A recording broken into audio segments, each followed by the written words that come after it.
నమస్తే, welcome to #you. నేను మీ రాజేష్.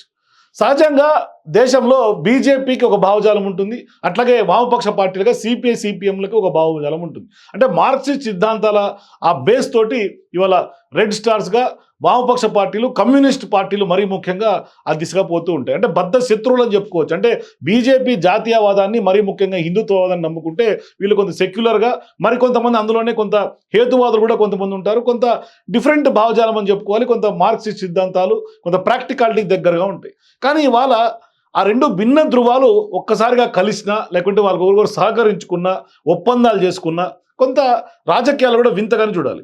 సహజంగానే వాళ్ళు ఆ రెండు ధృవాలు కలవు. ఇప్పుడు సజాతి ధృవాలు నార్త్ పోల్ కానీ సౌత్ పోల్ కానీ కలిసే అవకాశం ఉంది. సజాతి ధృవాలు కలవు.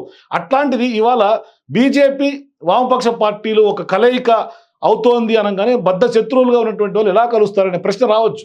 కానీ వాస్తవానికి ప్రతినిత్యం బీజేపీ ప్రభుత్వంపై సిపిఎం విమర్శలు చేస్తూ ఉంటుంది. మోదీ నాయకత్వాన్ని, అమిత్ షా నాయకత్వాన్ని వాళ్ళు విమర్శిస్తూనే ఉంటారు. మరోవైపు నియంత్రణతో పోకడల్ని వాళ్ళు ఖచ్చితంగా తప్పు పడుతూనే ఉంటారు. కానీ ఇవాళ సీన్ కట్ చేస్తే బీజేపీ ప్రభుత్వంపై సిపిఎం తన వైఖరిని మార్చుకుందనే ప్రచారం జోరుగా సాగుతోంది.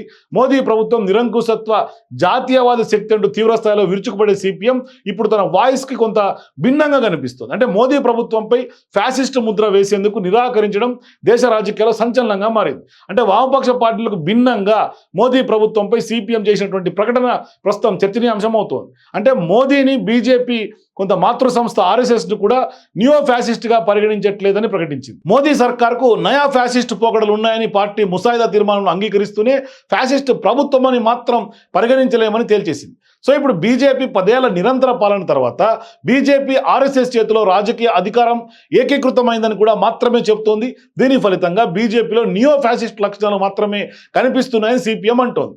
మరి సిపిఎం ప్రకటనపై సిపిఐ, కాంగ్రెస్ పార్టీలు కొంత ఆగ్రహం వ్యక్తం చేస్తున్నటువంటి పరిస్థితులు కూడా ఉన్నాయి. అంటే మార్క్సిస్ట్ పార్టీ ఏళ్ల తరబడి బీజేపీతో సాగిస్తున్నటువంటి రహస్య స్నేహాన్ని బట్టబయలైందని ఇవాళ కాంగ్రెస్ పార్టీ పెద్ద ఎత్తున ఆరోపిస్తోంది.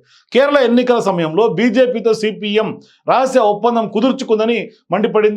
అటు సిపిఎం తన తీర్మానాన్ని సవరించుకోవాలని సిపిఐ కేరళ రాష్ట్ర కార్యదర్శిగా ఉన్నటువంటి వినయ్ విశ్వం కూడా డిమాండ్ చేస్తున్నారు. అంటే ఫ్యాసిస్ట్ భావజాలం, మతం, విశ్వాసాన్ని రాజకీయ లాభం కోసం ఎలా ఉపయోగించుకోవచ్చో చెబుతుందని, బీజేపీ ప్రభుత్వం వీటన్నిటినీ ఆచరణలో పెట్టిందని ఆయన కూడా మండిపడుతున్నారు. మరోవైపు తమిళనాడులో కూడా మదురైలో ఏప్రిల్ 24న సిపిఎం పార్టీ, కాంగ్రెస్ సంయుక్త సమావేశం జరగబోతోంది.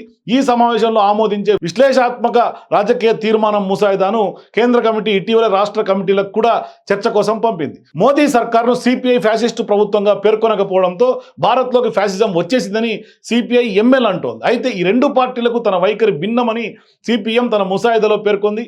ఇక సిపిఎం ప్రకటనను బీజేపీ స్వాగతించింది. ఈ ప్రకటనతో కాంగ్రెస్ కుట్రలు కనుమరుగవుతాయని చెప్తోంది. మరి సిపిఎం ఆలస్యంగానే నిజాన్ని గ్రహించిందని సంతోషం వ్యక్తం చేసింది బీజేపీ. గతంలో బీజేపీని ఫ్యాసిస్ట్గా వర్ణించినటువంటి సిపిఎం ఇప్పుడు అలా చెప్పలేమంటూ అనడం రాజకీయ వర్గాల్లో తీవ్ర చర్చకు, కొత్త చర్చకు దారితీస్తుంది. మరి సిపిఎం, బీజేపీ ఏంటి ఇద్దరి మధ్య చీకటి ఒప్పందం, ఏంటి లాలూచి అనే చర్చ జరుగుతుంది.